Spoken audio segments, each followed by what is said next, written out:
Soy Ricardo Rubiales y les doy la bienvenida a todas y a todos los que están en nuestra sesión del día de hoy. Tengo el gustazo de estar con Andrés Palma de Fundación Museos de la Ciudad de Quito, Ecuador. Hola Andrés, muy buenas tardes. Hola, buenas tardes. Qué gusto. El gusto es mío volver a encontrarnos acá en este espacio. Oye, va ¿Cómo a estar estás? buenísimo porque tengo mil cosas que contarte un poco a los que nos están escuchando cómo funciona ida y vuelta. Ida y vuelta es una conversación, los vamos a invitar a sentarse con nosotros a tomar un café y a hablar de cosas que nos interesan. Y bueno, ahí ustedes pueden ir comentando y añadiendo cosas. Tenemos nuestro eh, chat por si quieren enviarnos comentarios directos a nosotros. Y también tenemos nuestro bloque de preguntas y respuestas por si quieren enviarnos preguntas y en algún momento las leeremos, ¿no, Andrés? Pero digamos que es una conversación entre nosotros. Así que, Andrés, pues empecemos. Yo tengo una a hacer. Y si quieres empezamos a dialogar sobre ese tema. Nos conocemos hace mucho tiempo, Andrés. Cuando yo fui a Quito la primera vez, hace ya muchos, muchos años, justamente un poco antes de que inaugurara el Yaku, y recuerdo una mirada de Quito, pues con un poco menos impacto, me parece que de museos, y siento que la visión de Memé de tener un impacto más fuerte en la población, en la proyección de ciertos espacios, especialmente de museos en la ciudad, era muy importante. Y creo que a partir de ahí, en el trabajo que tú estabas haciendo con Memé en el Museo de la Ciudad, empezaron a reflexionar mucho como hacia dónde podían hacerlo. Y ya el Yaku cumple, yo creo que 15 años, me parece, ¿no? Así es, sí, Me sí, parece. sí. En Entonces, diciembre. bueno, ¿cómo ves la ciudad después de 15 años? ¿Cómo ves San Juan después de 15 años? ¿Y qué crees que pasó? Un poco como, ayúdame a pensar qué sucedió, a lo mejor en tu mirada más cercana, más local de lo que sucedió. Y luego yo te cuento lo que yo veo desde muy lejos, ¿no? Desde la última vez que fui, ahora que estaban haciendo una reflexión sobre el Museo Nacional, que estuve con Chiqui González por allá. Y bueno, platicamos un poco sobre eso porque quiero hablar contigo de si los museos realmente impactan la sociedad o no. Y especialmente un museo como el Yaco. Cuéntanos. Pues bueno, sí, ahora haciendo algo de memoria, recordaba que nos conocimos tú y yo allá por el año del 2003. Sí. Y Memé, pues Memé de Carrión, Ujú. María Mercedes, querida fundadora de la fundación y de algunos museos en Quito, tenía esta preocupación, este interés muy grande de trabajar el tema educativo desde los museos, no solamente el recreativo, porque un poco con esa noción se creó. Recuerdo que la primera área que hubo en el Museo de la Ciudad, el precursor de estos museos de la Fundación, que se abrió en el 98, se llamaba de Recreación Cultural Interactiva, fíjate, es el Ujú. nombre que se planteó así para empezar.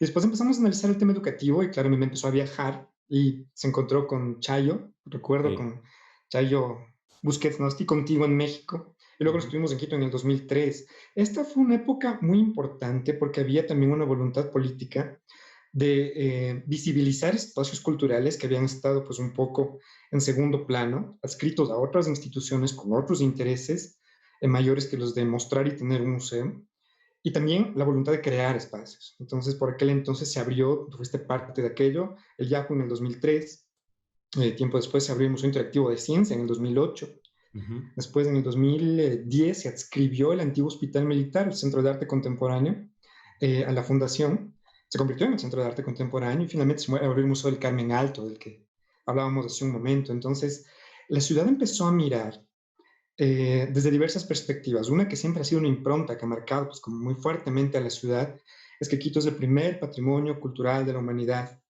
allá por el año 78, Mm. debido a su centro histórico, ¿no? Este espacio que fue también conservado por muchos factores. Y empezaron a caer en cuenta de que tener museos y centros culturales realmente hacía una diferencia en la convivencia de la gente. Para aquel entonces, la red de museos del centro histórico, que también recuerdo que te llevamos a conocer, tenía como 22 o 23 museos asociados, conventuales, algunos de ellos militares, otros. Había museos, bueno, municipales, desde luego, que es de donde venimos nosotros, y empezamos a pensar en asociarnos un poco más. Y con esta asociatividad que se dio ya con la creación del Sistema Metropolitano de Museos, se obtuvo un nuevo nivel de visibilidad. Ahora en la red hay 76 museos asociados, museos y centros culturales. Se calcula que en Quito hay como 120 y es una ciudad de 3 millones de habitantes, no es tan grande. Entonces tiene una densidad de museos considerable, importante. ¿Qué ha pasado con el público y con los barrios alrededor? Yo creo que hay un cambio que es fundamental y es que a partir de mostrar que tenemos museos, espacios de encuentro, museos científicos, no sé, desde luego artísticos, antropológicos, etnográficos, arqueológicos, museos de muy, muy diversas pertenencias y temáticas. Y al empezar a sentir la gente que son espacios de su pertenencia, un poco de su uso, de su accesibilidad, empezaron a darse cambios muy interesantes. Uno de ellos, por ejemplo, era que los museos eran muy pensados para niños. Este es un espacio para niños, un espacio educativo, educativo de educación formal, escuela, colegio. En la universidad, pues como que ya no volvían mucho, los universitarios volvían cuando tenían sus hijos. Pero al empezar a tratar frontalmente estas barreras de que el museo es un espacio, sí para los niños, pero también para diversos públicos, pues va a generarse una conciencia de derecho. Tengo derecho a visitar estos espacios. Tengo derecho a opinar dentro de ellos. Tengo derecho a que mi voz también sea escuchada. Además, es un mensaje como muy sostenido a partir de las metodologías educativas que tú conoces, empezamos a implementar. Y la gente empezó a tener mucha más voz. Aún estamos en ese camino. Aún recordando la charla de hace unas horas, el tema de autoridad sigue siendo muy fuerte en los museos, ¿no? Si el museo lo dijo, pues tiene que ser así. Si el artista, el curador, el investigador, el científico lo dijo, pues nada, hay que aceptarlo, pero al mismo tiempo se han dado como voces desde el otro lado que dicen, bueno, y mi voz también cuenta, ¿qué tal si yo tengo una experiencia distinta? ¿Qué tal si este espacio público en principio o de finalidad pública puede también acoger aquello que yo siento en mi día a día? Entonces empezaron a generarse nexos más significativos entre lo que ocurre, los problemas súper concretos de la gente en el día a día, en infinidad de temas, no solamente en los temas específicos de los museos y los museos. ¿Qué generó esto? Pues una explosión que le llamo yo. Yo he visto que los museos en Quito han avanzado a partir de explosiones, ¿no? Una tuvo que ver mucho con el tema de investigación, que los contenidos sean muy sólidos, muy fuertes, que se diferencie lo que sea un hecho comprobado de un hecho comprobable, de una opinión subjetiva, de una suposición más o menos elaborada.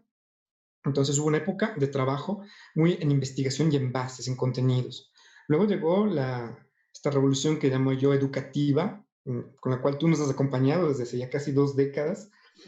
Antes de hablar de museos en Quito, desde su vocación educativa no era tan sencillo. O sea, ¿educativa desde dónde? Lo educativo es la escuela, el colegio. Ahora, ¿qué es esto de lo no formal? ¿Cómo se integra esto dentro de un sistema? Fue la siguiente gran revolución. La siguiente fue la de la mediación comunitaria. Cómo empezar a abrir espacios Claro. específicos de grupos de profesionales que empiecen a integrar los entornos más cercanos, más lejanos del museo, y nos llevamos sorpresas del tipo de que cerca del Museo de la Ciudad, Museo Histórico, tenemos una comunidad de barrios importante, históricos, coloniales, republicanos, y resulta que gente de alrededor sabía que ahí había un museo, que estaba cerca de cumplir 20 años y nunca lo había visitado, nunca habían entrado. Entonces, hubo que ir a golpear la puerta y decirle, mire, aquí a 10 metros hay una puerta grande que usted no sé si ha visto. Sí sé que hay algo cultural, venga, pero es para mí seguro, es para usted. Y si no es para usted, usted lo dirá, pero venga, visítenos. Entonces, el tema de la mediación comunitaria volvió a poner a focos de atención sobre la voz de la gente, con una premisa muy sencilla, no eran espacios para interpretar lo que nos decía la gente, era la gente co-creando con nosotros agendas temáticas y de uso de esos espacios. Entonces, ahora este boom de museos que se fue dando, generando desde hace ya 20 años, ha arrojado muchos frutos y muchos de ellos muy interesantes. Las comunidades de los barrios, de los enclaves alrededor se sienten muy cercanas a estos espacios.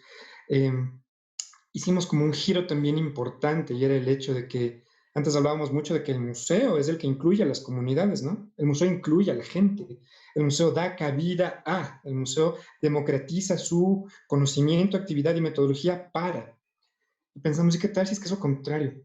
¿Qué tal si es que este barrio es el que nos dice si nos acepta como vecinos?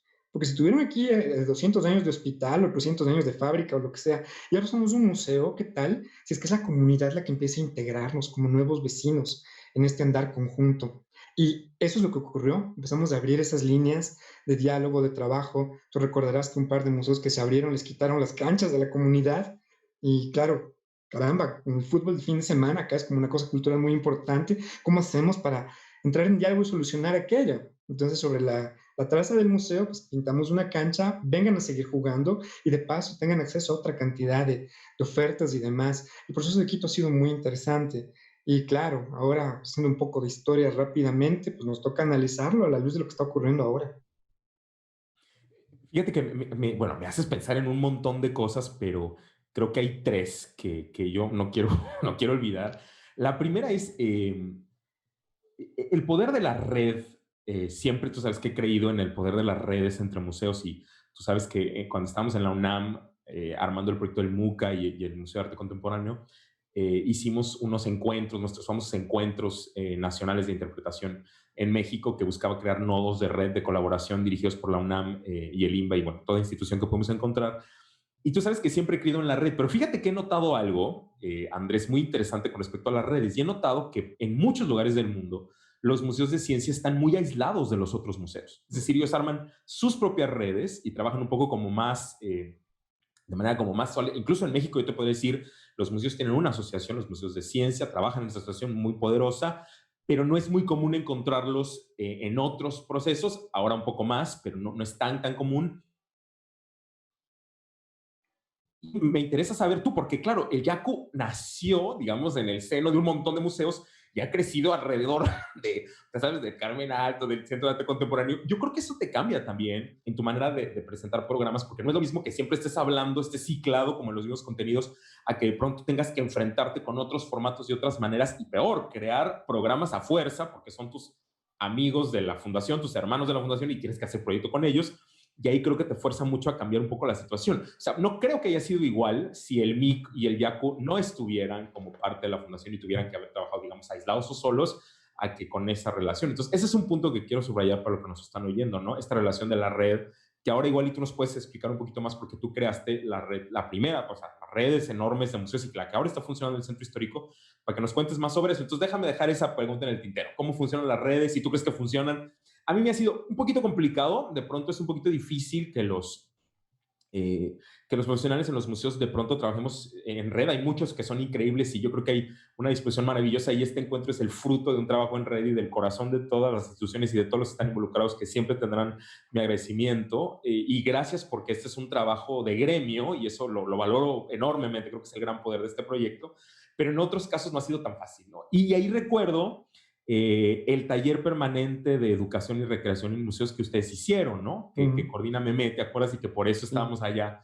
Meme decide traer a estos profesionales de Latinoamérica, Silvia Alderoqui entre ellos, la increíblemente maravillosa y a quien le mandamos un beso y todos nuestros recuerdos, Sonia Guarita, Uy, pues sí, digamos en un sentido la fundadora, ¿te acuerdas? De los movimientos educativos en Brasil, en muchos sentidos así es. el sostén de SECA, y bueno, que ahora no está con nosotros, pero le mandamos un gran beso.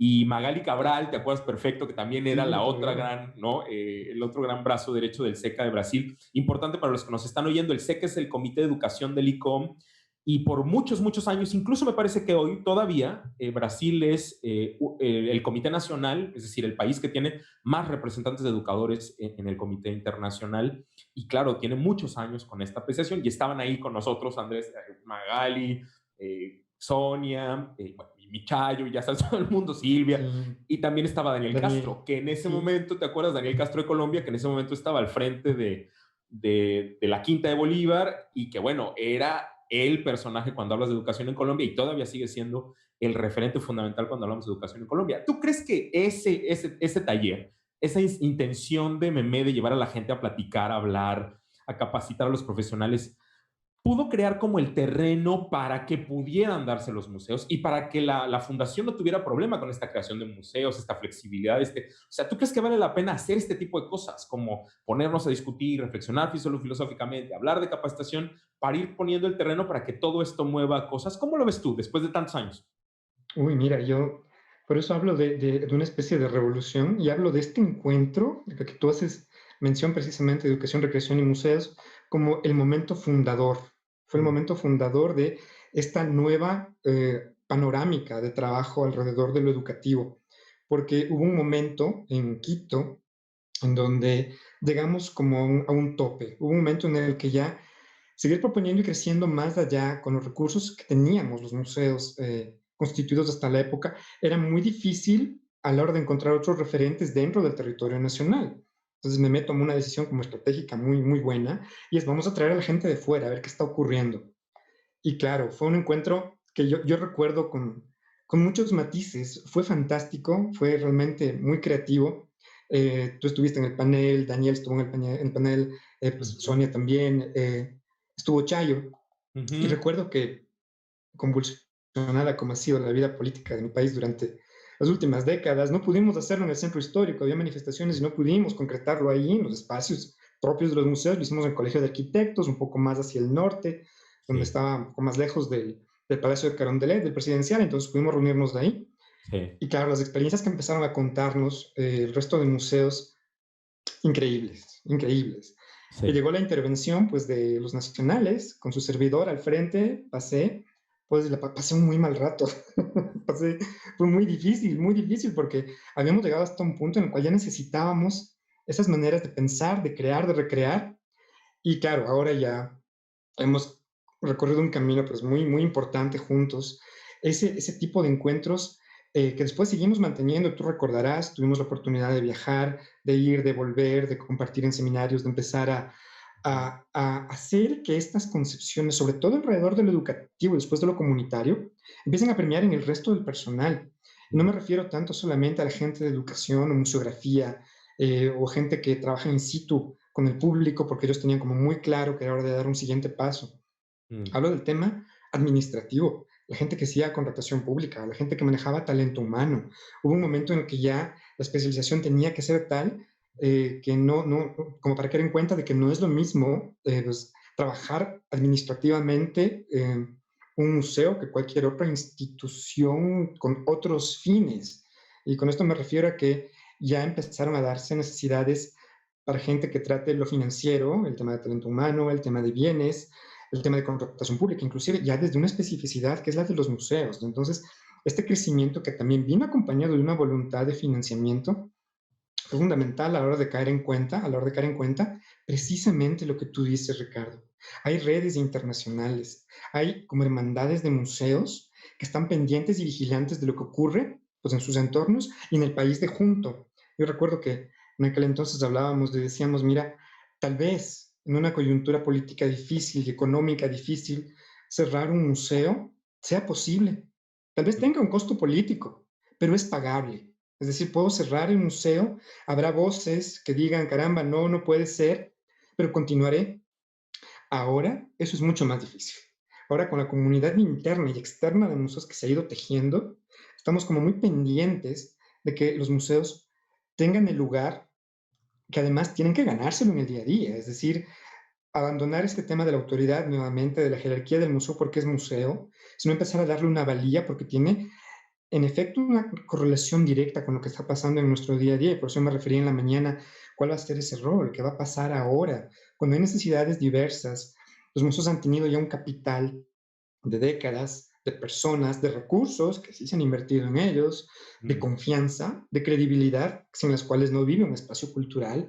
¿Cómo vamos a capitalizar eso ahora para seguir adelante? Pero esa reflexión sobre la red es fundamental, porque además a partir de aquello, eh, un poco retomando la pregunta del tintero, la idea inicial de crear una red de museos en Quito era la de tener una red de 7 museos, los municipales, nada más.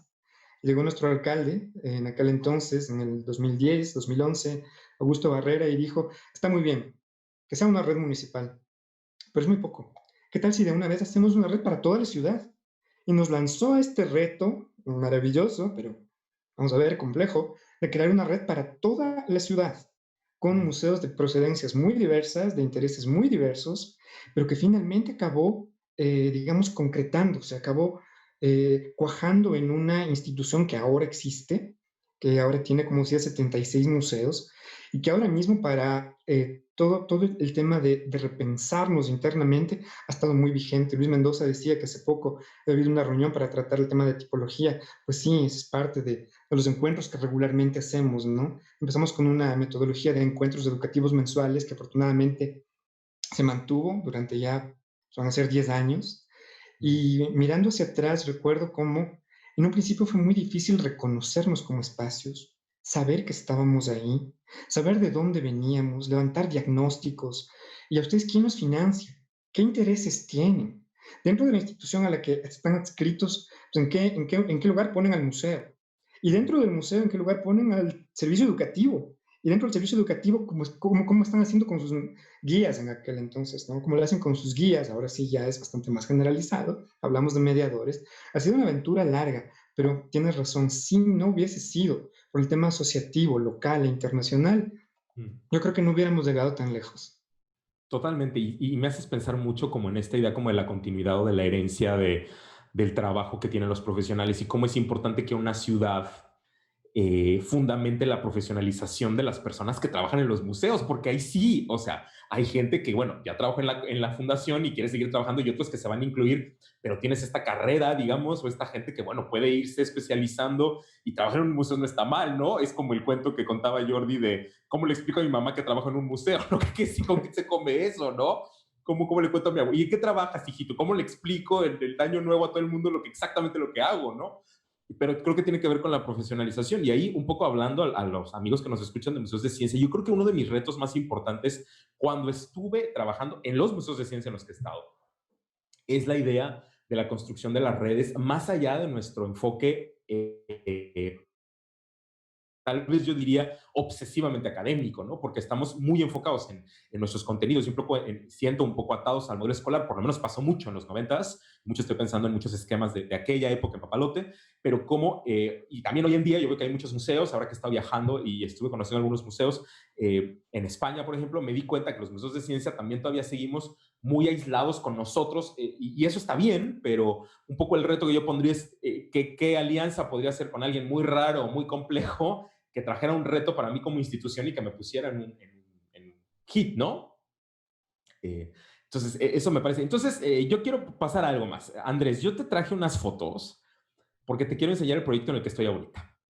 Este, ¿No? Con gusto. y te quiero contar lo que ando haciendo. No va a tardar mucho, te prometo, pero te quiero contar un poco lo que estamos haciendo. Te quiero poner algunas ideas y quiero hacerte algunas preguntas de verdad abiertas porque tú sabes que te admiro mucho y entiendo mucho el trabajo que has hecho, que tienes una visión muy amplia, ¿no? De ciertas cosas comunitarias que yo de pronto logro no visualizar de la misma manera, pero creo que sería interesante ponerlo en la mesa y hablar de un espacio que como de laboratorio, ¿no?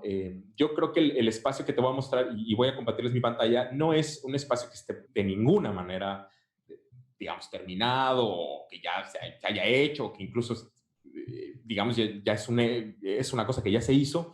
Más bien, yo quisiera presentarles para poner la posibilidad de armar un museo de ciencia desde la experimentación y desde creer, ¿no? Entonces, creo que una de las cosas que hicimos, o más bien que propuse, fue armar un proyecto, bueno, el nombre de entrada me parece que ya es un poco disruptivo, ¿no? Materia, y promover el comenzar al revés. Yo como tú, y tienes toda la razón, tengo que reconocer la voluntad política que hay detrás de todo esto, tengo que reconocer la voluntad del gobierno del Estado y del gobernador para aventarse a esta aventura, ¿no? De decir, bueno, podríamos hacer un museo muy típico, como en algún momento, tú sabes, Andrés, decíamos, vamos a hacer un museo de ciencias, bueno, y yo incluso lo dije, tú lo sabes, muchos años fue, pues sí, vamos a comprar el exploratorio, las exposiciones, es la verdad, ¿no? Vamos, compremos el catálogo y tráete esas cinco. Así era, y así hicimos Papalote y así hicimos un montón de espacios.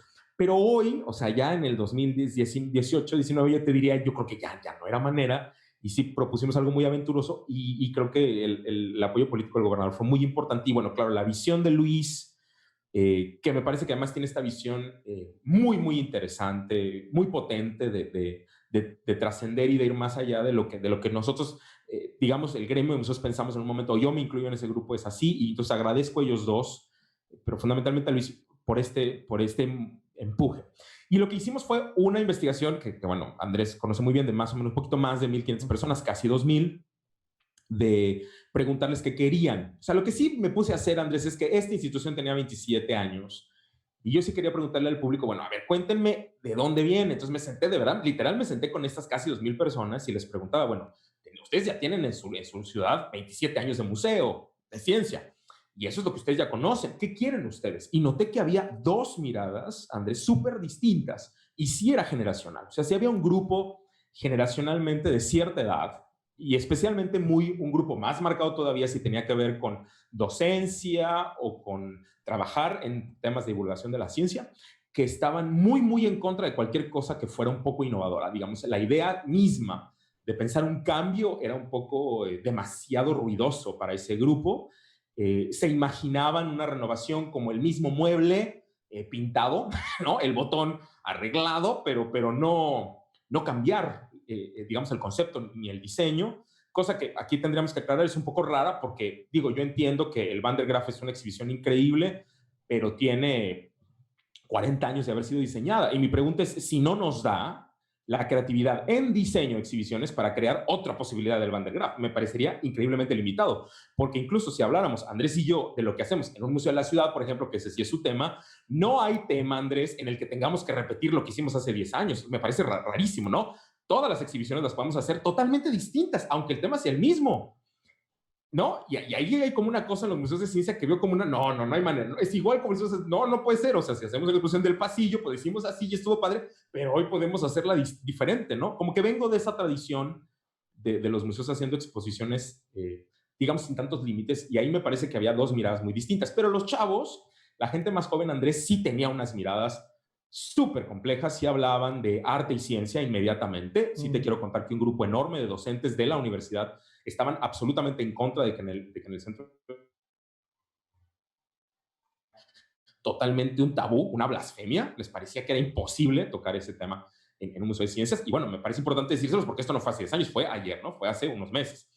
Y el grupo de los jóvenes estaba de acuerdo en eso, estaba muy enfocado en hablar del futuro, y también en la mirada docente, en la mirada de ciertos grupos, pues había una mirada como muy anquilosada con respecto a la prioridad de ciertos temas. Entonces sí, abrir, por ejemplo, un tema que quiero poner en la mesa, Andrés, que es muy de los que estamos discutiendo, que es el tema de los dinosaurios. No todo el mundo, los adultos gritaban, no, los dinosaurios son increíbles. Y yo te diría, bueno, son muy potentes, pero ahorita hay una serie de textos del ICOM y de personas que están trabajando en museos de historia natural que están discutiendo mucho eso, porque dicen, bueno, es muy fácil como adulto hablar de los dinosaurios, porque es una especie que ya se extinguió y la verdad es que a mí no me causa ninguna responsabilidad, pero qué difícil es hablar de las 10,000 especies que se extinguen cada año en el planeta. Eso es difícil, y poner 200 metros cuadrados de ese tema en un museo, pues es una responsabilidad, y es una responsabilidad política, porque tiene que ver con lo que hacemos y con el museo político que es en el que nosotros estamos. Entonces, ahí yo entiendo al adulto que me diga, no, tú pon los dinosaurios porque no implica nada, ¿no? Yo no tengo que dejar de usar energía, yo no tengo que reflexionar sobre el plástico, yo no tengo que pensar sobre cómo afecta la biodiversidad. Me tiene en un lugar increíblemente cómodo. También pensarlo desde ese lugar, me parece que es desestructurar los temas, pero yo te diría, si queremos hablar del futuro con los chicos, pues la verdad es que los dinosaurios no van a modificar su vida, en cambio las abejas y su muerte sí. Y ahí va más allá del taller de abejas que hacemos cada 6 meses, ¿no? En el Día de la Abeja. Creo que es la prioridad que le damos a ciertos temas y que no estaban. Así que sí propusimos, Andrés, hacer un espacio limítrofe donde las fronteras se pudieran mover y que pudiéramos hablar de todo. Entonces sí pensamos hablar de gastronomía, que fue un escándalo en las redes sociales cuando pusimos que queríamos hablar de gastronomía en el Museo de Ciencias. Bueno, fue un escándalo, no sabes, la gente escribía que cómo era posible, que era una blasfemia, que el apocalipsis, que el Museo de Ciencia, la gastronomía, cosas de ese tipo. Pero bueno, me parece que tenemos que empezar a encontrar cómo la ciencia, perdón, sí está en todo. Y me parece muy absurdo que una persona te diga que no hay desarrollo tecnológico en la gastronomía. No, hay mucho. Y me parece muy importante recuperarlo y hablarlo, ¿no? Y también hablar de los principios científicos detrás de eso. Entonces, gente como Theo Jansen y personas que hablaran de divergencia, de voces diferentes, de respuestas múltiples, de alternativas, de preguntas que tienen mucho que ver con estas reflexiones que están haciendo muchos pensadores de filosofía de la ciencia sobre cómo tenemos que enseñar las cosas. Y creo que por ahí fue donde queríamos como motivar a otras cosas. Pero lo que quería contar también es que, aparte del tema de los contenidos, que es un gran tema en materia, el tema del encuentro me parecía bien importante y sí inspirado en lo que ustedes hacen en mediación comunitaria, un poco pensando el espacio como un espacio abierto y, como tú decías, no solo escolar, ¿no? O sea, no solo que vinieran los niños de la escuela y pensando en la escuela, sino también que vinieran los adultos y que pudieran estar. Incluso yo ahí pondría el reto a todos de pensar, bueno, si mi museo pudiera ser para adultos. O sea, no solo pensarlo para los niños de la escuela que vienen. No, si fuera para adultos y no existieran los niños en un mundo paralelo, si de verdad es para adultos y si de verdad puedo dialogar con ellos de esa manera, porque sí me afectaba un poco que de pronto tuviéramos una mirada tan escolar, que era un poco lo que presentaban estos amigos en la discusión, y ahí hablamos de la diferencia como un proyecto para la educación desde lo heterogéneo. Entonces, yo ahí tengo una cosa que decirte y creo que lo aprendí en mediación comunitaria y quiero que si quieres aquí dialogamos un poquito lo que piensas, pero creo que la filosofía del museo, Andrés, cuando la gente profesional del museo tiene como muy ya digeridos ciertos temas, lo dice de esa manera y actúa de esa manera. O sea, creo que tú puedes decir, soy un museo cálido, pero no serlo en la realidad, ¿sabes? En la práctica, tratar mal al público, gritarle, ser muy malo. Y creo igual que si eres realmente, crees en la accesibilidad y crees que el museo es para todos, en tu lenguaje se refleja. Y yo creo que Eso es lo más difícil de hacer, Andrés. Cómo estas ideas se bajan a la vida diaria y puedes hacer que la gente las replique.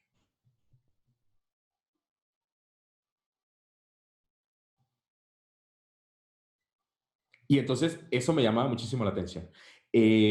Como la idea de, y aquí respiro un poco para también como para pensar qué importante es para mí la inclusión, porque es súper difícil entrar en estos esquemas de cómo hablamos y cómo nos referimos al público y de qué manera decimos las cosas. Y claro, el lenguaje que utilizamos, que me parece que es un tema. Entonces, creo que el espacio proponía como un laboratorio para hacer colaborativos y pensar en la construcción con el otro y mirar al otro y olvidar aquella época, Andrés, de la exhibición uno a uno, que tú sabes que fue muy famosa y la tuvimos y yo no las niego porque fueron fundamentales hace 20 años, pero hoy me parece que estamos en una circunstancia, y bueno, después de esta circunstancia, donde creo que el otro se vuelve una parte fundamental y que aprender con el otro es tan importante, y viene también que ustedes hacen en mediación comunitaria. Y bueno, la idea de lo crítico que decía Sebastián creo que tenía que ver con cómo tratamos de poner un museo que hiciera muchas más preguntas que respuestas y proponer un espacio también con un proyecto como más temporal, Andrés. Yo la verdad es que pensaba o pienso, sigo pensando que lo más interesante es tener un museo que pudiera moverse y que tú llegaras y que fuera distinto. Tú sabes que siempre he tenido esa idea y que en algunos lugares nos ha funcionado muy bien. En Papalote Cuernavaca funciona increíble y creo que en otros espacios también, el Museo de Panamá, bueno, el Museo de la Ciudad de Panamá ha sido también increíble la relación con Jonathan, pero creo que la idea de lo temporal, o sea, tener un museo que se mueva y que es relevante, pues sé que implica mucho esfuerzo, pero podría ser, ¿no? Y pensarnos como agente de cambio y hablar de la complejidad. Entonces, como lo más intrincado que hicimos, Andrés, en materia fue pedirle al Centro de Ciencias de la Complejidad de la UNAM que nos acompañara en el desarrollo de contenidos, porque era romper con la mirada reduccionista del museo que tiene una sala de energía, una de química, una de física, una de lo que quieras, sino romper con eso y pensar en la idea de los sistemas y de la complejidad. Y sí nos ha puesto en un tema de complejidad, porque sí es muy complejo hacer curaduría con mis amigos, pero también de la otra manera siento que nos permite visualizar otras posibilidades que a lo mejor, Andrés, nos sirven para ver otro futuro, ¿no? Por eso creo que lo veo mucho como en una experiencia de laboratorio. Y también cruzamos todo con los objetivos de desarrollo sostenible, o sea, sí estamos muy interesados con eso. Y en la encuesta, les quiero contar a todos, en la encuesta que hicimos de estas miles de personas, fíjense que un gran grupo, otra vez de docentes, decían, ay, no, yo no entiendo cómo un museo de ciencias puede aportar para la reducción de las desigualdades. Me parece que ese es un tema social, me decían, esto es literal, me lo dijeron.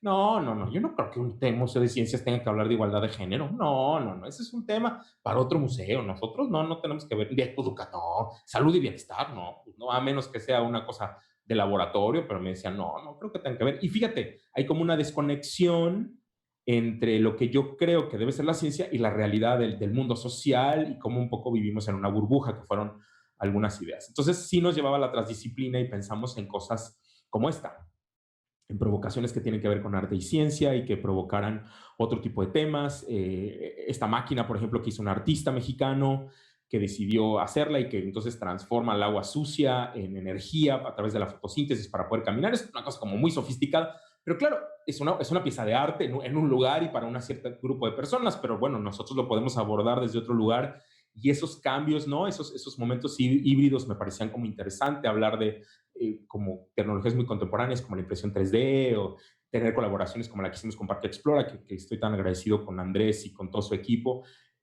por permitirnos ser parte y ayudarlos y estar en red, ¿no? Y hacer cosas como con Miraikan y tener ejercicios que tuvieran que ver con luz y con el cuerpo. Pero lo más intrincado ha sido nuestra relación con el Pompidou, que fundamentalmente es un centro de arte, Andrés. O sea, ese sí es un centro de arte, es un museo de arte. Y tener una colaboración con ellos me ha parecido para ambos una relación como muy potente, que yo los invito mañana a platicar con Laura, vamos a platicar Laura y yo de este convenio, porque quiero contarles por qué el Pompidou decidió aliarse con un museo de ciencias, además como nosotros, que somos un laboratorio, que somos muy disruptivos y que estamos medio en el margen, pero también qué piensan ellos y por qué esta relación tan fuerte con un espacio de arte, ¿no? Pero, digamos, un poco estas provocaciones causaron muchas reacciones súper potentes, Andrés, porque no necesariamente el mundo espera algo, ¿no? La gente espera ciertas cosas y de pronto se encuentra con algo que te obliga a repensar el museo desde otro lugar, incluso como medio acomodarte, Andrés, como una disociación Ujú. medio pedagógica de yo entro y tengo, "Ay, ¿qué es esto con lo que estoy viendo? Y tengo que pensar cómo lo, no, porque yo esperaba el guía que me iba a explicar todo y de pronto no, no está, y entonces hay como un problema, pero bueno, esa problematización, no sé si la puedo poner en la mesa y discutirla con ustedes, si necesitamos hacer eso también para el futuro, Andrés, o sea, pensando en lo que habíamos hablado, si yo creo que provocar movimiento en un momento puede servir en un futuro para hacer cosas, bueno, creo que es un buen momento ahora provocar movimientos también para producir en el futuro, ¿no? Ahí estoy, Andrés. ¿Cómo ves? ¿Qué piensas? Perdón, estoy de acuerdo. Mira, años se plantearon cosas, pues en ese momento muy disruptivas. Estamos viviendo también ahora estas buenas consecuencias, es decir, ese pensamiento que se siembra, creo que esa es un poco la metáfora, en un momento determinado, en una coyuntura ideal y específica, da resultado, funciona. Es decir, lo que ocurre es que no son procesos inmediatos. Mm, Cuando tú hablabas acerca de cómo nos vamos a ir entendiendo, ¿no? Cómo vamos a trabajar el tema del lenguaje desde lo comunitario. Yo recordaba precisamente el ejemplo de educación. Y te decía, en el 2002, 2003, decir que un museo acá en Quito hacía educación, a ver, cuidado, la verdadera educación es la formal, escuela-colegio. mm, Entonces, había además de que esto de que la educación es de estas instituciones y no de otras, esta percepción de que educación, cuidado, porque educación tiene también su connotación, mm, porque resulta que alguien lo dijo, todos los males de la sociedad se deben a nuestra pésima educación. La educación es algo malo, la educación está mal.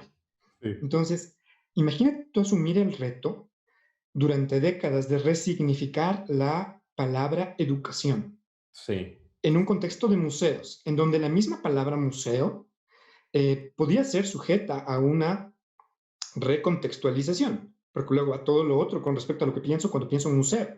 Y en los talleres, tú recordarás, ¿no? Los talleres que, los que diseñó, recuerdo que asistía a un par de talleres, precisamente los de Daniel, ¿no? ujú, Daniel Castro decía, cuando tú piensas en museo, apertura, pregunta de apertura en este taller para gente de museos, ¿piensas en museo? ¿Qué piensas? mm, Bueno, pienso, o mejor aún, cuando hacíamos el ejercicio de personalización del museo, ¿no?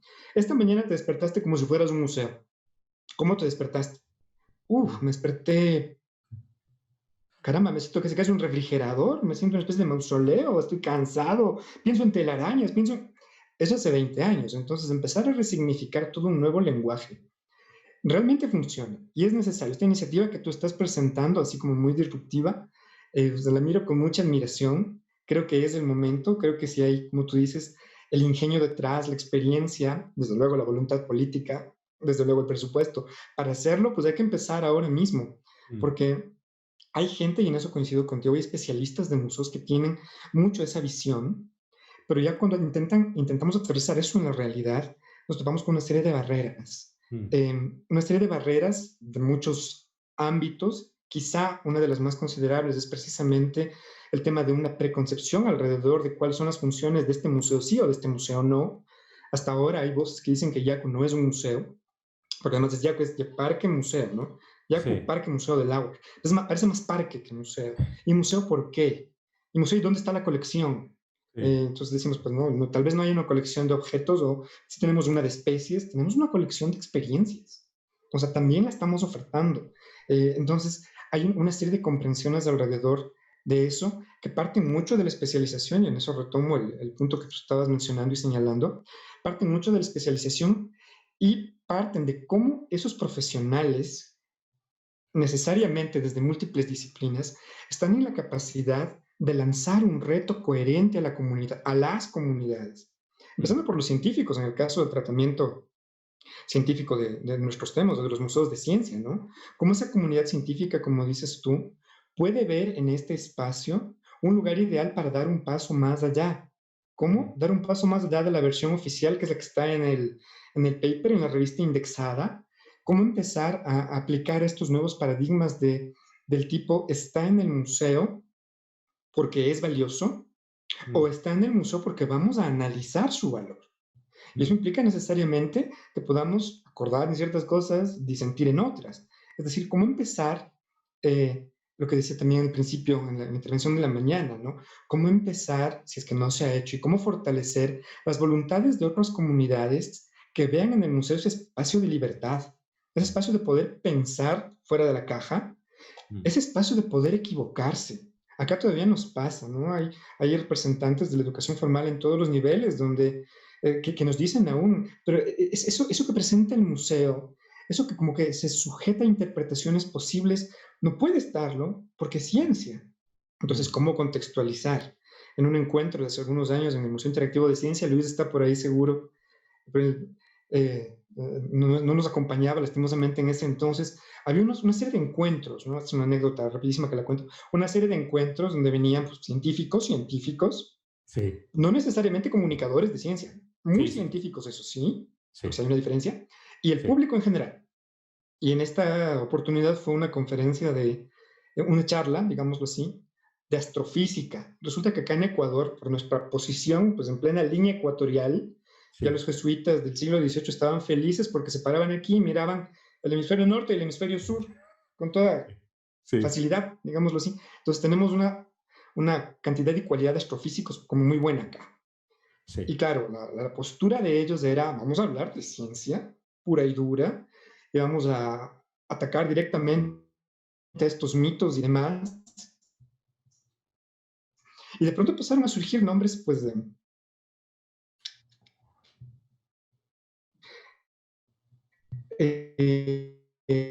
un poco más desde lo parapsicológico, desde lo ufológico, pues, sí, quién sabe cuáles serán sus fuentes. Y a mí me pareció una conversación como muy enriquecedora en ese momento. Pero lo que me faltó fue contexto. A ver, ¿desde dónde estás hablando tú? Y yo desde dónde estoy hablando. ¿Ya? ¿Qué me mm, sustenta a mí dentro de mi proceso el enunciarte esto en lo que creo como un hecho pues, comprobado científico o en análisis? ¿Y qué te sustenta a ti? Creo que la riqueza de la conversación hubiese estado en eso y en saber que ese auditorio de ese museo era el espacio ideal para trabajar en eso, en el encuentro y en el desencuentro, pero informadamente. Y lo que se dio fue básicamente una batalla campal. Ahora recuerdo que, bueno, pues así se empieza a veces para aprender a que echar a perder. Y digo, pues no, si ese museo tiene la capacidad de provocar un encuentro entre personas tan diversas, primero tiene que saber claro. manejarlo, no es sencillo, y una vez manejado, ¿cuáles son las conclusiones? Es decir, si es que sabemos desde dónde estamos hablando, si nos Mm. ubicamos un poco más en contexto, pues la fiesta no termina ahí, la fiesta continúa, y después vamos a los libros, a los encuentros, a las charlas, a la universidad, al internet, a buscar la información que yo quiera. Pero empiezo a dibujar como un mapa ya a nivel social de por dónde va funcionando ese conocimiento. Entonces, esta iniciativa que estás presentando, pues me acaba de encantar, Ricardo. Ojalá pudiésemos saber un poco más. Algo nos contaste en el último encuentro que hubo acá Sí. en Quito, pero te cuento que la audiencia, con quienes estuvimos ahí, pues en el Centro de Arte Contemporáneo, nos quedamos con varias preguntas. Así que me parece genial que podamos seguir tratando estos temas y ubicándolos además en el contexto que hoy nos junta, ¿no? En transmutar nuestras instituciones, además en función de lo que está pasando. Sí, y creo que fíjate que creo que la generación de crear, darnos la posibilidad de crear espacios de experimentación, a veces no tenemos chance de hacerlo, ¿no, Andrés? Siento un poco que en la gestión, por lo menos en mi experiencia en museos, siempre he tenido la obligación de que todo tiene que ser perfectamente comprobado. Y bueno, y sí, muchos años hemos actuado así, Andrés, de verdad, buscando el formato que sí, pero creo que tenemos que tener también, y más en este momento tan complejo, posibilidad para la experimentación, digamos, ahí, y como museología, pienso como, ¿no? Como museografía, es decir, vamos a probar esto, cómo está funcionando, y bueno, hacerlo a propósito, no sé si lo estoy diciendo bien, no que hice la sala y después no funcionó, no, a propósito lo voy a tratar de hacer, y si hubiera problema en eso, ¿por qué sí, por qué no? Y que me parece que marca estos como cambios. Creo que va por ahí. Yo tengo otra preguntita, pero se la voy a dejar a Andrés pendiente porque de estos diálogos que estamos haciendo muy, muy ricos y le agradezco mucho a Andrés. Pero hay algunas preguntas del público, así que las voy a leer, Andrés, para ver si les podemos contestar. ¿Te parece bien? Tengo unos comentarios. Voy a empezar por los comentarios y luego vamos a las Sobre. preguntas. Tengo un comentario de María Fernanda Costa, que le mandamos el beso más grande. Gracias por estar con nosotros. Ah, mira, Fer. Fer Alvarada dice, esta conversación me llevó a los orígenes, a entender el proceso de crecimiento que ha tenido la institución. Bueno, y tú eres una testigo fundamental del tema, siempre mirando hacia la realidad de lo más importante de América Latina. Ahora, no consigo el trabajo sin la comunidad y sin las redes, claro, totalmente, sin intercambio de experiencias, sin asociaciones y el trabajo colaborativo. Y a lo mejor también aquí decir, Andrés, algo que me parece importante, que es, bueno, como el trabajo de una institución, cuando tiene la posibilidad de continuar con la siguiente administración, con la siguiente gestión, se vuelve muy rico. Y ahí sí, yo reconozco toda, digamos, la humildad y el corazón de Ana María Armijos, que tuvo la capacidad de tomar, ¿no? Y impulsarla, me parece súper potente, ¿no? Que a veces de pronto, yo te diré en mi contexto, en mi país no es tan común, ¿sabes? En mi contexto, en mi país es un poco como la historia, ¿te acuerdas de aquel emperador chino que cuando llegó quemó todos los libros anterior a él y dijo, todo empieza donde empiezo yo, ¿no? Bueno, es una cosa que suele pasar, pero sí reconozco que en Ecuador hay este seguir y te hacen una pregunta un poco aprovechando esto de Marcus que dice, Andrés, cuéntanos sobre la importancia del relevo generacional. Y es que tú sí lo has vivido, tú y Marifer sí lo han vivido. ¿Está funcionando? ¿No está funcionando? ¿Cómo los incluyes? ¿Sí los estás mentoreando? ¿Les estás, sabes, estás acompañando? ¿Cómo han desarrollo? Cuéntanos. Pues afortunadamente bien, porque además ya hablando un poco desde lo institucional, en algún momento caímos en cuenta de que, bueno, los profesionales hay de todo tipo, de todos diversos niveles de conocimiento y demás, pero también hay profesionales de diversos procederes éticos. ¿Por qué lo voy a decir así? Porque hubo un momento en que detectamos que si queríamos llevar adelante procesos sostenidos de desarrollo de lo museológico, de lo científico, necesitábamos pues hablar precisamente de esto, concretar el cambio generacional, Mm, empezar a apoyar, a recibir, a detectar, sí, a mentorear. Y había profesionales, afortunadamente ya no nos acompañan, pero sí había profesionales que en una época dada y determinada eh, optaron más bien por volverse en medio imprescindibles para la institución, no en mm, función de lo que compartían, sino en función de lo que guardaban y callaban. sí, Yo lo sé, no lo sí, sabe nadie más, entonces a mí me necesita. sí, Entonces, esa concepción es un poco ya tan caduca, tan mezquina. sí, A quienes entramos a trabajar en el mundo de museos desde hace más de 20 años, nos golpeó mucho y nos sirvió sí. para superarla y para volvernos ya para lanzar una consigna, una postura y decir, pues la gente que venga va a tener todo lo que necesita. Hace muchísimos años la recepción era, pues bueno, bienvenido al museo, este es el recorrido, síguele aquí a tu guía, y el siguiente recorrido lo haces tú. Ah, caramba, o sea, era como un tema muy abrupto. Y además, y esa es una cosa que trabajamos también en el día a día, tanto para nuevos ingresantes de espacios de museos y museos de ciencia, como para el público. Contexto. El contexto es muy importante.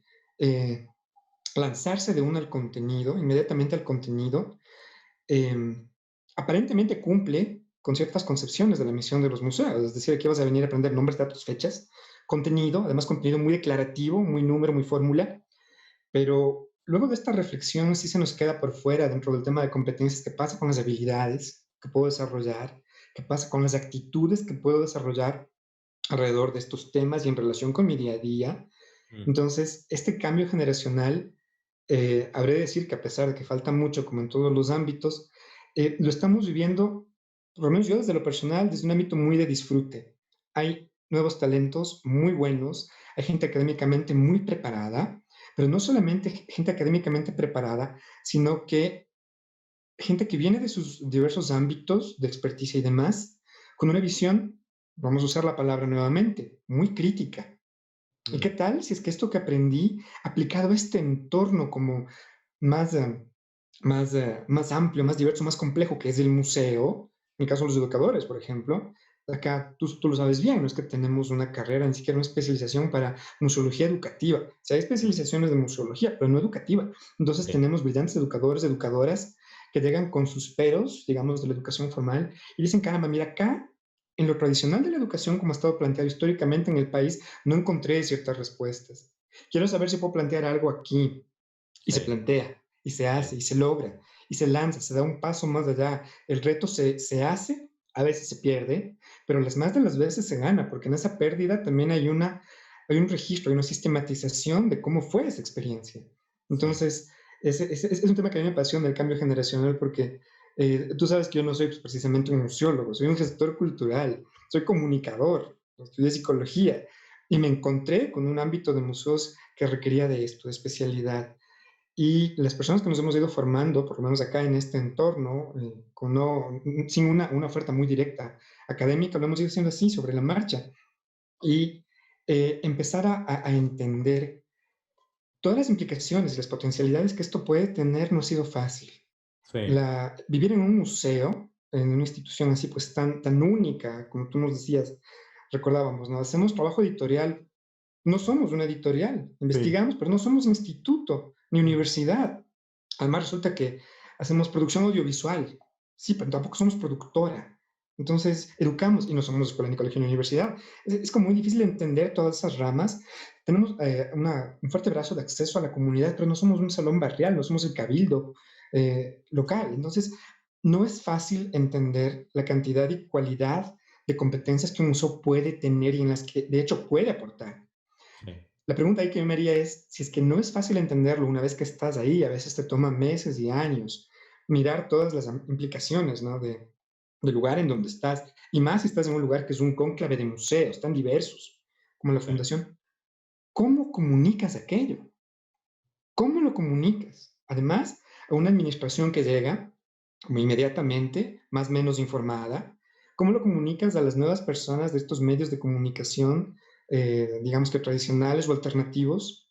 ¿Cómo tomas toda esa complejidad, la haces como eso, comunicable, digerible, amistosa, para que los líderes de opinión lo comprendan y ellos a su vez puedan colaborar con tu iniciativa de llevar adelante procesos de formación de públicos. Sí, Además, no. públicos como que muy críticos, ¿no? Públicos, audiencias que miren al museo también con sus ojos críticos y así nos ayuden. Eso se me ocurría. No, y necesitas al supercomunicólogo, Andrés. Ahí Pues sí es. sí, Y no, yo estoy agradecido porque yo tengo a Luis León, que bueno, es no, tiene corazón de comunicólogo y sabe hacer justo esas cosas, pero qué difícil es eso. Y me haces pensar, fíjate, dos cosas interesantes que me haces pensar, que tienes toda la razón, es, de pronto siento como alguien viejo en museos, les tengo que confesar a ustedes, que este cambio generacional también implica que yo deje un poco que los chavos puedan hacer lo que tengan que hacer. Entonces, bueno, sí, materia es increíblemente millennial. Pues sí, Andrés, pues sí.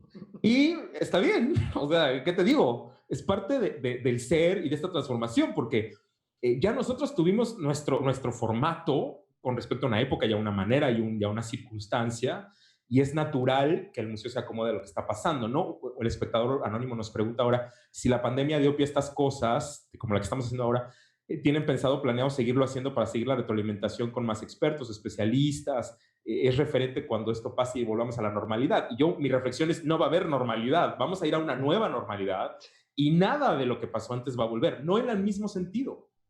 Y es importante que tú lo sepas, espectador anónimo, no vamos a abrir igual que cerramos, ¿no? Esto en ningún museo del mundo, por muchas razones económicas, de gestión, administrativas, por un montón de cosas. Y creo que también nos hace repensar a todos lo que significa o no nuestro acto. Por eso es tan potente. Y creo que sí, mi respuesta es sí. Sí, creo que esta pandemia nos da pie para muchas reflexiones súper interesantes y creo que por eso estamos aquí. Andrés, si quieres leo las preguntas para que vayamos a contestar, ¿te parece? seguro, adelante.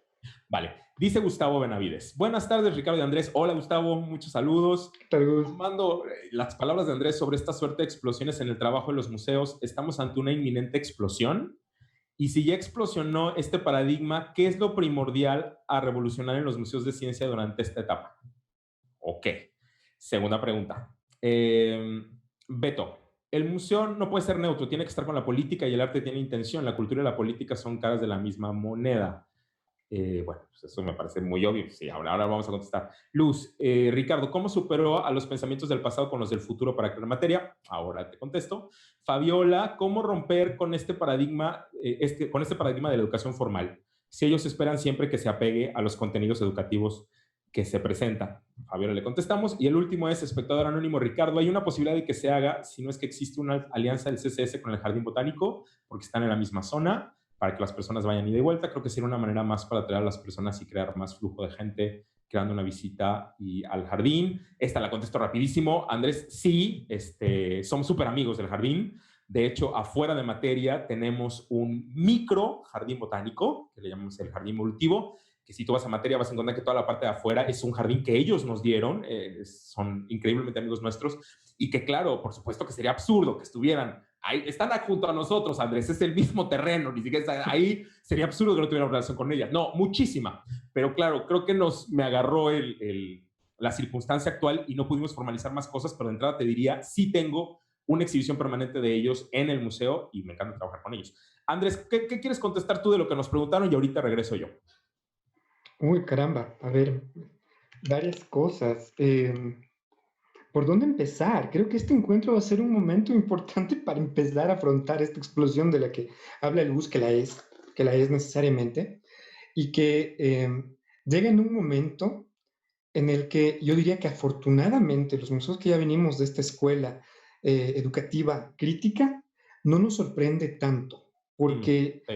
frente a retos menores ya teníamos como una, ciertos criterios sobre los cuales empezar a construir, a reconstruir, a replantear. Dado el caso, borra y va de nuevo. Nunca a este nivel de complejidad, esto sí es cosa nunca vista, pero creo que empezar por ahí. Creo que así como hacíamos alusión a este encuentro de Quito en el 2003, a partir del cual se abrió pues todo un nuevo universo de trabajo alrededor de lo museológico, educativo, alrededor de la mediación, de la gestión, de la experimentación, de la investigación eh, educativa y científica, creo que este es uno de los primeros pasos. Ahora, yo pensaría mucho en cómo dar estos pasos. Yo creo que hay ciertas cosas que hay que poner en juego para que, como decía Silvia citando a una autora en la mañana, no dejemos de escapar. Citaba a Chiqui, me parece. Ujú, Decía, ujú. no debemos dejar escapar esta oportunidad, no debemos perderla. ¿Cómo hacerlo? Yo creo que ahí entra en juego un tema de mucha honestidad, mucha honestidad. Hay pérdidas que los museos hemos tenido a propósito de estas emergencias, es decir, ha habido también cierto nivel de desintegración interna, hay cosas para las que no estuvimos preparados del todo, hay demasiada ambigüedad e incertidumbre, Mm, hay mucho temor en saber qué va a pasar, voy a poder continuar en este espacio, si es que puedo continuar, qué es lo que tengo que poner en juego personalmente, institucionalmente, mucha honestidad en el sentido de que las personas que están al frente de la gestión política también no, vuelvo a usar el término, tomen una postura alrededor de la gestión cultural en general, sí, ¿ya? La prioricen y para eso, esa postura, por favor, que sea informada también, que haya un canal que se cree, si no se cree, pues lo creamos, pero necesitamos como mucha honestidad para encontrarnos, para establecer prioridades y para saber en qué momento preciso y con qué herramientas, nuevamente, con qué relatos vamos a poder incidir en que este plan que yo mencionaba, que el municipio de Quito lo está ya como ultimando, estos planes de resiliencia que vamos a empezar a vivir, sean una realidad, tomando en cuenta además experiencias resilientes ya internas que todos hemos tenido a nivel familiar, individual, aquí en la casa o en el trabajo. No se sí, quedan fuera los museos de ciencia que también han encontrado maneras de seguir sí, dando como sus pasos, ¿no? Entonces sí. creo que el cómo es importante. Vamos a ir descubriéndolo, pero lo que vamos a poner en juego es sobre todo un ejercicio de honestidad para, sobre esa base, tener herramientas muy claras, ¿ya? Escenarios lo más, eh, digamos, pintados posibles para empezar a trabajar. Y luego lo otro es estar abiertos a la incertidumbre, estar abiertos a la ambigüedad. Hay muchas cosas que van a ser ida y vuelta, orden contra orden. Acá en Quito hablamos de la carrera de caballos, parada de burros. Ha pasado. Seguramente nos va a volver a pasar. Pero si tenemos el tiempo, si tenemos la voluntad y si tenemos la posibilidad de continuar trabajando en museos de ciencia, creo que el cómo es fundamental, poniendo muy en juego lo humano, ¿no? Lo humano y además con una lectura amplia de contextos. Totalmente, totalmente. Fíjate que tengo dos cosas aquí, regresando un poco a las preguntas, quiero contestarle algo a Gustavo. Me he dado cuenta, Andrés, que por lo menos en el contexto mexicano, voy a hablar del contexto en el que yo estoy, tuvimos una serie de explosiones y de procesos muy potentes en ciertos museos, pero estoy hablando específicamente de los proyectos educativos, y siento que de pronto hicimos una cosa cíclica y muchas cosas que ya sabíamos hacer, Gustavo, que ya hacemos bien y que ya habíamos reflexionado en eso, desaparecieron. Y que de pronto tú entras o ves los programas educativos que hoy tenemos y no tenemos ni la diversidad, ni los intereses, ni las perspectivas que tuvimos ni siquiera hace 10 años. Un poco tiene que ver con lo que hablaba Andrés del cambio generacional. No hubo el estafeta, no hubo el que me pasara a alguien, oye, esto es todo lo que hemos hecho, aquí está. Y un poco le contesto a Luz su pregunta de cómo lo superamos. Mira, Luz, yo creo que el tema es entender como el legado, ¿no? Si puedo usar esa palabra, Andrés, como de dónde venimos, ¿no? Porque sí entiendo el gran legado que el Centro de Ciencias tiene con su comunidad y el arraigo tan enorme que tiene y lo que fue en su momento. Y eso lo entiendo tan claro que la primera respuesta es, no puede ser igual. Justamente porque entiendo el legado es, no puedo desnostar el legado, ¿no? Teniéndolo como tal cual, sino necesito subirlo, reconocerlo, mirarlo de otras perspectivas, ampliarlo, extenderlo y provocarlo. Entonces, creo que es interesante la pregunta de Luz porque tiene que ver como sí siento que hay muchos museos que han perdido esos legados y de pronto siento que muchos equipos educativos empiezan de cero, Andrés. Te dan el equipo educativo y tú empiezas como si no hubiera nada antes que ti y entonces antes que tú y entonces es terrible porque pues claro, no tienes la experiencia tan fundamental que creo que sí sostiene muchas de nuestras prácticas más potentes hoy, que es esta experiencia de, claro, sí sé cómo funciona, sí sé cómo hacerlo, por eso puedo manipularlo y moverlo y presentarte algo distinto e innovar, porque entiendo de dónde venimos. Entonces, creo que ahí hay un tema importante, Luz, que creo que Andrés nos exploró y que creo que es importante si tienes gente de cierta edad en tu institución, es momento de pasar la estafeta, ¿verdad, Andrés? Tu institución tiene que enfocarse en eso, es una prioridad. Es momento ya de hacerlo, porque si no, no hay este paso y vamos a empezar de cero otra vez. Sí. Y a lo mejor lo último, Andrés, la última respuesta que yo quiero hacer, tengo otras dos cosas. Carolina que dice, hola, considero que experimentar puede ser posible en las exposiciones temporales que se pueden ofrecer si se cuenta con el apoyo de las áreas. El museo se inventa al mostrar su propuesta temática, refleja su ingenio, etcétera. Y dice Mercedes, acabo de escuchar recién que en Europa algunos museos, las primeras áreas que restringieron fueron las educativas. Me parece terrible. Es importante transformarlas, pero no suprimirlas. ¿Qué piensan ustedes? Déjame empezar con esto y ahora te doy la palabra. Bueno, fue el escándalo del MoMA. A las 2 días de la contingencia, el MoMA decidió despedir a todo su equipo educativo. Cuando digo todo, es todo. Y como él, siguieron una serie de museos en el mundo que tomaron la respuesta. El ICOM hizo, de hecho, una declaración oficial donde proponía que, por favor, no despidiéramos a ningún área de manera tan radical, sino que lo pensáramos de otra manera. Y hubo una enorme cantidad de museos que entraron en esta discusión. Entonces sí pasó, Meche, pero creo que aquí hay una postura interesante sobre qué es lo que consideramos importante en el tema del museo, ¿no, Andrés? O sea, creo que aquí es el tema. Y creo que cuando otra vez la filosofía de la institución está en las personas, como en la idea del visitante y del público, y el enfoque está ahí, y no tanto en la colección, me parece que ahí ya hay una prioridad que le das a este equipo por su relación que tiene con la gente y porque son, digamos, las caras y las ventanas que nos llevan a esos lugares y ahí la importancia. Me parece terrible y creo que en el futuro tenemos que ir reforzando. Por otro lado, tenemos otros casos en los cuales fueron las áreas educativas las que lideraron el proyecto de traspaso a la virtualidad.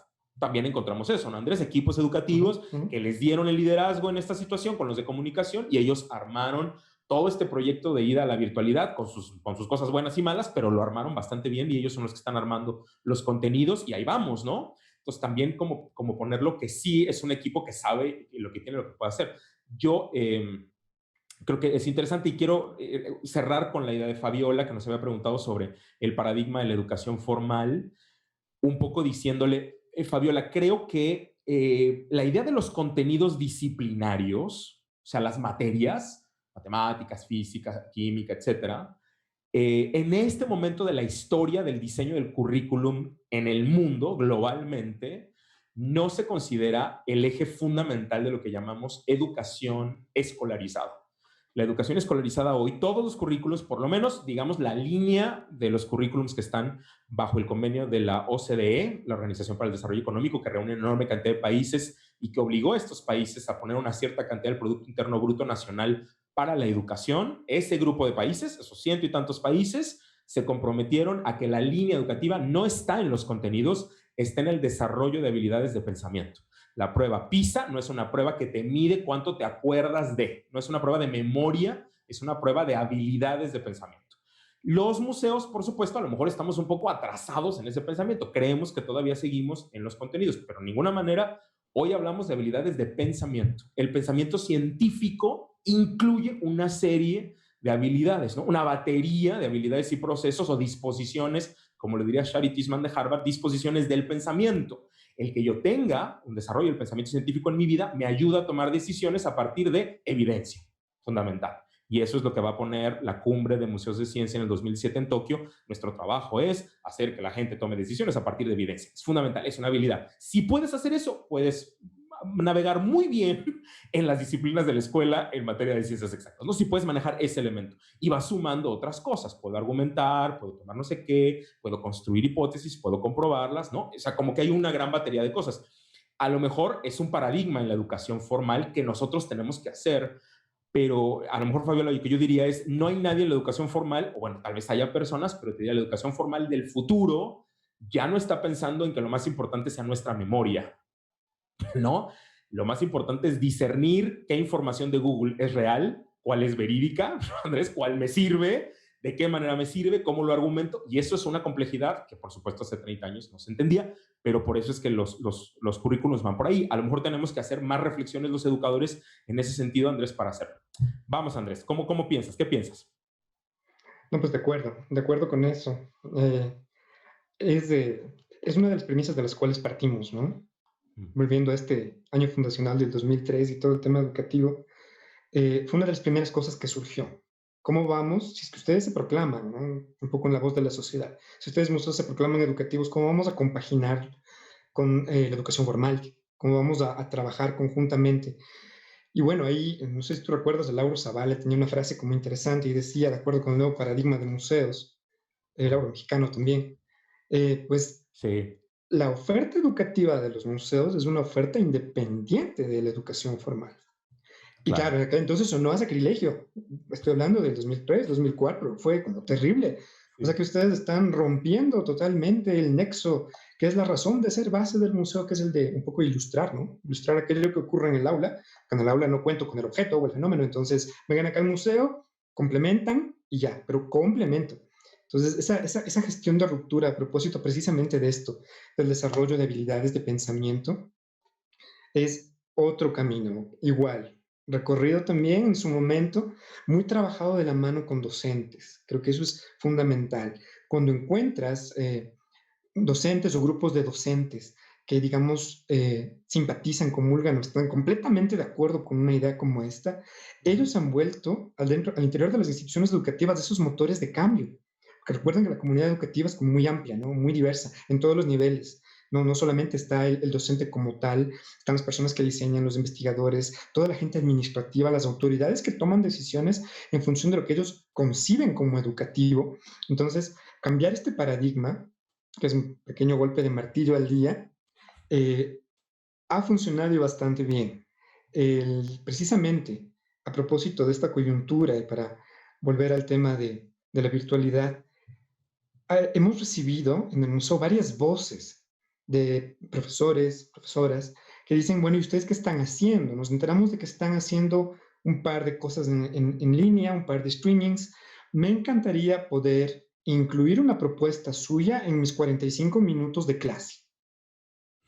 Hay o sea, podría no sonar a mucho, pero quiero decir, hay la concepción de docentes que saben que un museo puede hacer eso, que puede hacerlo, que tienen la capacidad de diseñar ese pequeño producto y que tienen la capacidad de mostrarlo y de cumplir a satisfacción con sus fines también educativos, ¿ya? Y no solamente en el plan de ilustrar, sino en el plan de acompañar. Vamos a hacerlo en conjunto. Esto es un sistema educativo y estamos yendo, tal cual tú dices, Ricardo, a partir del convenio por la misma línea. Vamos a desarrollar habilidades de pensamiento.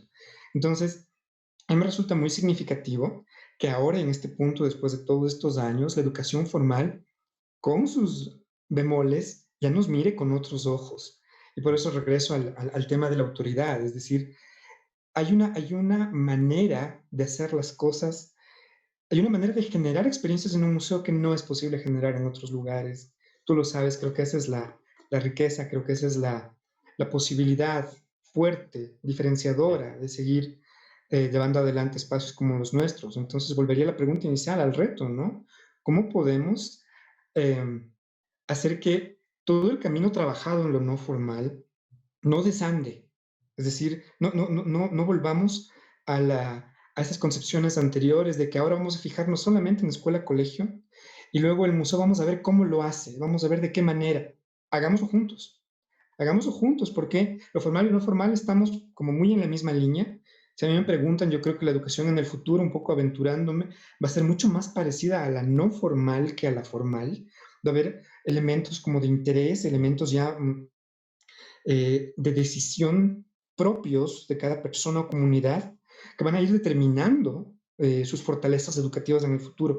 Entonces, ¿por qué no nos juntamos, los formales, no formales, dado el caso de los informales, y trabajamos una propuesta en conjunto? Pero me parece una pregunta interesantísima la que nos hacen. Sí, y también fíjate, me recuerdas mucho a Garner, ¿no? Sí. Garner en su último libro en la generación App, y eso lo venía diciendo desde hace años, porque Garner es un fan de los museos del niño, pero una de las cosas que dijo ahora en generación App es que a él le parecía que la generación de los niños hoy se sienten mucho más cercanos hacia la experiencia de los museos del niño otra vez y esos espacios que hacia la idea de la escuela como tal, y lo pueden incluso concebir como un espacio como para aprender más, incluso más que los noventeros, cosa que me parece Ujú. interesante desde la media garra. Entonces, bueno, ahí hay discusiones. Hay una cosa que dice Carolina Vázquez, dice, las nuevas tendencias deberían también hacer que el público se siente identificado con el mismo museo y cómo le hacen para predecirlo. Dice, las nuevas tendencias deberían también hacer que el público se sienta identificado con el museo y cómo le haces para predecirlo. Yo quiero enseñarles una foto para provocar la discusión de lo que está diciendo Carolina. Esta imagen es el Museo del es un museo que nació hace algunos años, tal vez 2 años, me parece, o 3, en Miami. Ahora me acordaré bien de la fecha. Y hasta el momento hay unas, creo que son 27 franquicias hasta el día de hoy alrededor del mundo de un proyecto como el Museo del Ice Cream. El tema del Museo del Ice Cream es un museo para Instagram. A lo que vas es a tomar tu celular y a tomarte fotos. Lo que son espacios para que la gente se ponga. Incluso te puedes como poner cierta ropa y ciertos, y bueno, y ponerte ahí y tomarte tus fotos y pasártela muy bien. Y bueno, la gente paga boletos muy altos para entrar a espacios a tomarse fotos. Carolina, esto lo pongo porque, bueno, ellos utilizan la palabra museo. Hay alguna razón por la cual las personas que crearon estos proyectos decidieron llamarles museos. Ahí es un poco la discusión que decía Andrés, qué carga tiene por un lado y qué carga tiene por el otro, especialmente en el contexto norteamericano, que es cuando nacieron estos espacios. Pero por otro lado, ¿cómo es que la tendencia nos gana, Caro? O sea, a lo mejor nuestra pregunta ya llegó tarde porque ya sucedió. La tendencia ya creó espacios que necesariamente no se acercan a nuestras reflexiones de museología, pero que se llaman museos. Y un poco la pregunta para nosotros, un poco me pregunto como educador de museos es, ¿cómo le hago con esto? O sea, ¿cómo me enfrento a él y digo, claro, bueno, la gente va a los lugares a tomarse fotos y la pregunta es cuántos espacios para fotos doy, qué tan instagramero soy, cuántos favoritos tengo. Que bueno, aquí Andrés y yo, Andrés, lo hemos hecho hace tiempo. O sea, quiero decir, no todo está nuevo, ¿no, Andrés? Cuando ya es muy viejo dices, no, o sea, ya habíamos hecho el ejercicio de la foto. Sí, sí, no Sí. igual, no con la misma generación, no usando el celular. Es posible, pero ahí tendríamos que revisarnos dónde estamos en las tendencias. Hoy te quiero contar, Andrés, y a Carolina también, y a los que nos escuchan, que he estado en relaciones con muchos educadores, en diálogos, digo, y mucha gente me cuenta que está harto del TikTok. Odian al TikTok, que es una cosa horrible, cómo es posible, qué maldición, que... Bueno, y muchos educadores de museos. Y claro, yo entiendo desde dónde se dice, pero también entiendo que es una realidad. Y ahí, como educador, yo diría, bueno, a lo mejor ante esta realidad tengo que pues subirme al barco y ver cómo lo manejo, cómo lo moldeo, cómo lo discuto y cómo le hago movimiento. Cierro un poco la idea con alguien que Andrés conoce bien y que conocemos bien él y yo, María Caso y su grupo Mm. del Giro Educativo. Entonces, cuando Andrés y yo, que tenemos veintitantos años haciendo educación, nos encontramos con los educadores del Giro Educativo, propios del arte contemporáneo, pues yo te quiero decir que sí somos un poquito distintos, o sea, sí tenemos unas maneras un poquito diferentes de entender ciertas cosas. Hay muchos puntos en los que estamos de acuerdo, ¿eh? Pero hay algunas cositas en las que, bueno, tenemos nuestras ideas porque venimos de otro contexto. Y a mí me parece interesante, Andrés. O sea, creo que ya nos contaste tu experiencia, pero por lo menos en la mía es, por supuesto que los adoro y son mis hermanos en educación en museos y trabajo muchísimo con María, pero entiendo dónde está y es complejo. Yo tengo que entender que es complejo acoplarme a lo que ellos hacen y a su mirada y Ujú. el lenguaje que utilizan, porque no es donde yo estoy. Y yo creo, Carolina, que esa es la respuesta de todo. Todo lo que hagas hoy tienes que entender que tú lo dices desde un lugar, como dice Andrés, un contexto, ¿y cómo lo vas a acomodar? ¿Cómo lo vas a mover? Bueno, ahí está justamente el talento de tu proyecto en museos. ¿Cómo ves, Andrés? Sí, sí, de acuerdo, Ricardo. un poco a propósito de esta pregunta que nos hace Carolina, creo que es fundamental remitirnos al por qué. ¿Por qué estos museos están haciendo lo que están haciendo? Para muchas de nuestras generaciones, el museo es una institución que estuvo dada pues, desde hace antes y que además venía cargada ya con ciertas connotaciones, ¿no? Es un museo, así que cuidado. Un museo es una palabra tallada en piedra que difícilmente la vas a mover, y además a la que tienes que ir porque muestra cosas que son valiosas y que tienes que aprenderlas y que además tienes que aprenderlas porque eso además da cuenta de quién eres en función de tu crecimiento personal, ¿no? O sea, no nos importa cómo, pero tienes que ir. Ahora, digamos, los mismos museos, en buena medida, han dado la chance, la oportunidad, la posibilidad de que tú decidas ir o no ir. Mm, Y los museos asumen, se bajan un poco de este pedestal y asumen que hay gente que nunca va a ir a un museo, sí, nunca va a ir. Entonces, sí, partamos también de eso, ¿no? Gente a la que simplemente no le interesa. Hablamos de públicos, no públicos, potenciales públicos, pero los no públicos son reales, están ahí y tal vez no los veamos nunca. Ahora, para la gente que viene, para la gente que llega, también afortunadamente en los mismos museos nos hemos puesto un poco la, el reto de ser permanentemente eh, puestos, digamos, en un ojo de análisis. Creo que eso es fundamental. Hace años yo recuerdo una de las primeras encuestas que hizo nuestro sistema metropolitano de museos, ponía precisamente al Yacu en el 100%. sí, Fantástico, lo mejor. Tiene los mejores contenidos, es un gran mirador de la ciudad, es un museo de sitio, es un como espacio recreativo, es de lo mejor y demás. Los mediadores, ¿cómo va con los mediadores? Perfecto, 100%. Gente súper amable, súper informada.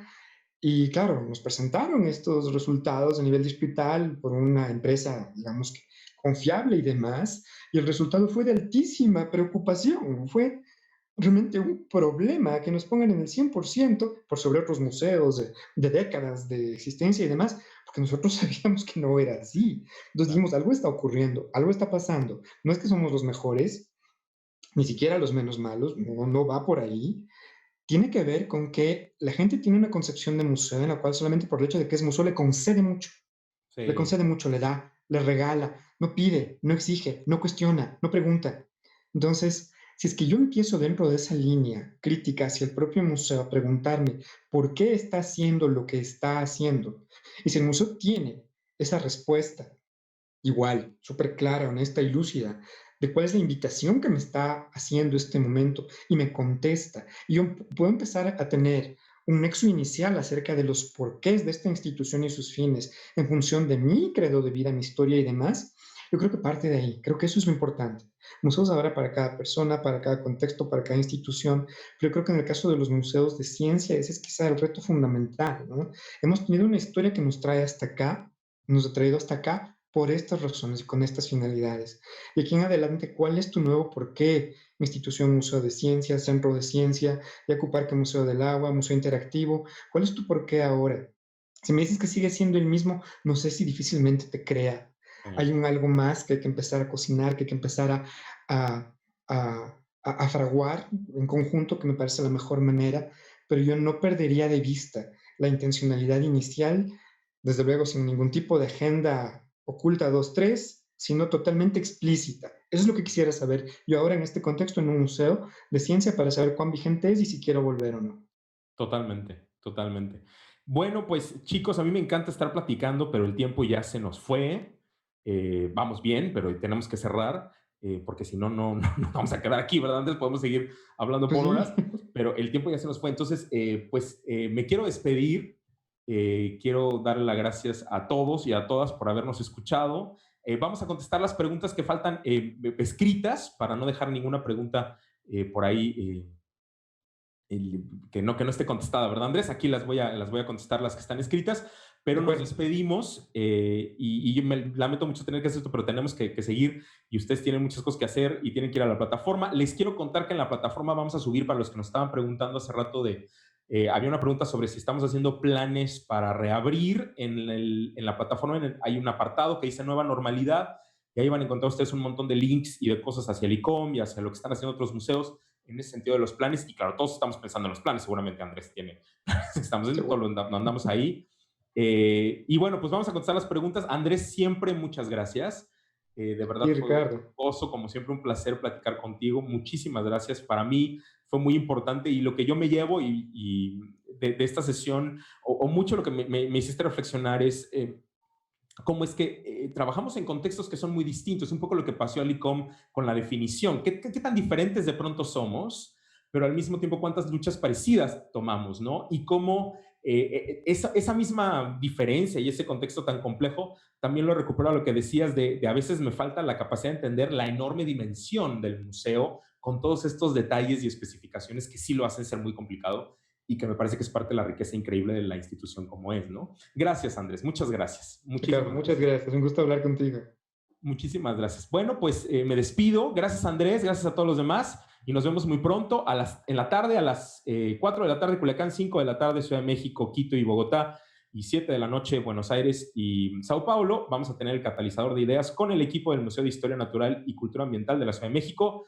Entra por la plataforma. Ahí nos vemos. Gracias, Andrés. Gracias.